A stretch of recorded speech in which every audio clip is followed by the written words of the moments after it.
약세장이란 주가가 고점 대비 20% 이상 하락하며 주식시장이 침체하는 시기를 말합니다. 곰이 공격할 때 발톱을 위에서 아래로 내리찍는 모습에 비유하여 베어마켓이라고 부르죠.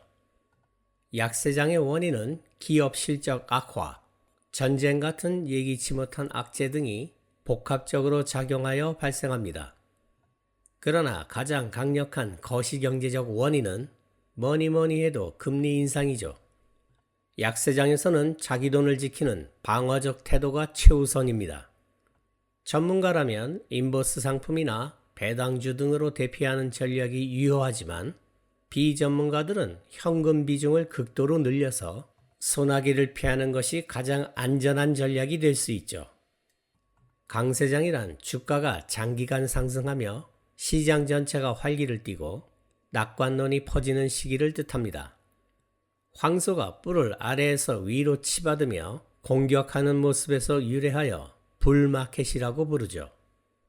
강세장의 원인은 기업 실적 호조, 기술 혁신 등이 투자 심리를 자극할 때 찾아옵니다. 그러나 가장 강력한 거시경제적 원인은 단연코 금리 인하죠. 강세장에서는 성장주나 주도주에 적극적으로 투자하는 추세 추종 전략이 잘 맞습니다. 시장의 강력한 상승 동력을 활용해서 자산을 빠르게 키워갈 때죠. 이 시기에는 경제와 주식에 대한 지식이 전혀 없는 개인 투자자들도 손쉽게 돈을 법니다. 그러나 이때 형성된 낙관 편향은 향후 약세장이 찾아왔을 때 근거 없는 자신감으로 작용하며 회복 불가능한 손실로 이어지기도 합니다.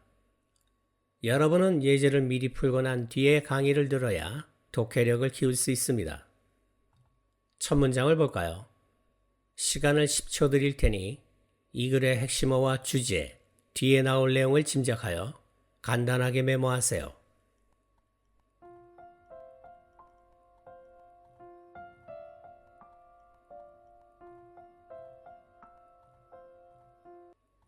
같이 봅시다. 약세장의 끊임없는 무자비한 타격은 무서운 경험이다. 핵심어는 bear market. 주제는 약세장의 타격은 무서운 경험이다 정도 될 것 같습니다. 뒤에 나올 내용은 약세장이 왜 무서운지 그 이유가 나오지 않을까요? 문맥상 낱말의 쓰임이 적절하지 않은 것을 고르는 문제는 글의 논리적 흐름을 놓치지 않으면서 작가의 주장과 상반되는 보기를 찾을 때까지 계속해서 읽어봐야 합니다. 과거에 비슷한 경험을 버텨냈던 우리조차도 그 황폐함에 충격을 받고 있다. 이 글의 작가는 경험이 풍부한 전문가라는 걸 암시하는 말입니다. 경제사 책을 읽는 것을 통해서만 약세장에 대해 아는 젊은이들은 가치의 빠른 파괴에 기겁한다.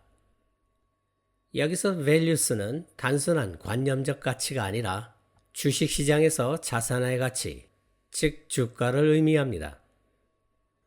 신참 자금 관리자 중 일부에게 이번이 처음이다. 그들이 번창했던 세계가 사실상 붕괴하는 것을 보는 것은 역사적으로 주식시장은 약 80%의 기간 동안 강세장이었고 약세장이었던 기간은 20%에 불과합니다. 따라서 경력이 짧은 자금 관리자들은 약세장이 무척 낯설겠죠. 무한한 잠재력을 가진 환상적인 성장주처럼 보였던 게 하룻밤 사이에 팔 수 없는 상품이 되었다. 성장주는 지금 버는 돈에 비해 주가는 비싸지만 미래의 기술력이나 시장 지배력을 바탕으로 앞으로 크게 성장할 기업의 주식을 말합니다. IT나 바이오 기업 등의 주식이 대표적이죠. 가치주는 기업이 가진 실제 자산이나 버는 돈에 비해 시장에서 제대로 평가받지 못해 현재 주가가 상대적으로 저렴한 기업의 주식을 말합니다. 대체로 은행이나 에너지 기업 등의 주식이 그렇죠. 모든 약세장의 위험은 사기저하다. 여기서 사기저하는 의욕상실이나 전이상실을 암시합니다. 이는 과거 폭락에 대한 기억을 불러낸다. 재산을 날려버리고 불황으로 이끌었던 폭락을. 그러나 지금 금융계에서 만연한 극단적인 비관주의는 정당화할 수 없으며 적어도 크게 과장된 것으로 보인다. 경기 침체는 경기가 하강 국면에 접어들어 경제활동이 위축되는 정상적인 경기 사이클의 일부입니다. 일반적으로 GDP가 2분기 연속 마이너스 성장을 기록할 때를 말하죠. 대개 1년 안팎으로 지속되다가 정부의 금리 인하나 재정 정책을 통해 회복됩니다. 2020년 코로나19 충격 당시에 일시적으로 겪었던 침체가 이에 해당하죠. 공황은 경기 침체가 해결되지 못하고 길어지면서 경제 시스템 자체가 마비되는 파멸적인 상태입니다. 실업률이 20%에서 30%대까지 치솟고 은행들이 연쇄 파산하며 디플레이션이 깊어져 경제의 자정 능력이 상실됩니다. 대표적인 공황은 1929년의 대공황이죠. 1929년에 파멸이 반복되는 일은 전혀 있을 법하지 않다. 심각한 문제라는 소문에도 불구하고 월스트리트와 유럽의 주요 금융 제국 안에서의 소문에도 불구하고 바로 앞문장에서 극단적인 비관주의는 정당화할 수 없으며 적어도 크게 과장된 것이다 라고 했으므로 probable을 improbable로 고쳐야 논리적으로 맞습니다. 정답은 5번.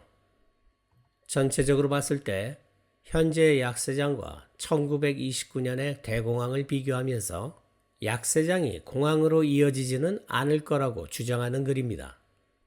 다시 핵심어는 bear market. 주제는 지금의 약세장이 공황으로 이어지지 않을 것이다. 많은 투자 이론이 실전에서 무력한 이유는 주식시장의 본질이 인간의 인지 범위를 벗어난 미래의 불확실성을 다루기 때문입니다. 이 주식이 오를 겁니다. 혹은 주가지수가 여기까지 오를 겁니다. 라고 주장하는 자칭 전문가들은 정녕 그들이 미래를 내다볼 수 있는 신이 아니라면 당신의 돈을 노리는 나쁜 놈일 가능성이 높으며 눈먼 돈이 넘쳐나는 주식시장에서는 이런 사기 행위가 만연해 있죠. 시장의 수많은 조언 중 유일하게 유효한 통찰은 손절이라는 리스크 관리입니다. 손절이란 미리 설정한 손실 임계치에 도달했을 때 감정을 배제하고 기계적으로 주식을 매도하는 전략이죠. 이는 전쟁에서 아군의 전멸을 막기 위해 일시적으로 후퇴하는 전술적 퇴각과 비슷합니다. 손절은 어떻게 해서든 손해를 피하고 싶어하는 인간의 진화론적 본성을 거스르는 행위이기에 실천하기가 극도로 어렵죠. 그러나 하락 추세에서 손실을 확정짓지 않고 방치하는 건 치명적인 감염 부위를 도려내지 않아서 폐혈증으로 죽는 것과 같습니다. 정보가 극도로 제한되어 있는 개인 투자자가 제멋대로 거시경제를 판단하며 매수 타이밍을 잡는 건 매우 위험한 도박이죠. 하지만 수많은 개인 투자자들이 지금 시장 사이클이 어디에 위치하는지조차 검토해보지도 않고 주식을 덜컥 매수합니다. 특히 추세적인 주가 하락을 저점 매수의 기회로 착각해서 물타기를 감행하는 건 중력에 의해 가속도가 붙은 떨어지는 칼날을 맨손으로 잡는 것과 같죠. 추세 전환의 확증 없이 바닥을 예단하는 투자자는 소중한 돈의 90% 이상이 증발하는 경험도 어렵지 않게 할 수 있습니다. 주식시장에서는 손가락이 모두 잘려나간 자기 손을 망연자실한 표정으로 쳐다보고 있는 개인 투자자들을 흔하게 찾아볼 수 있습니다.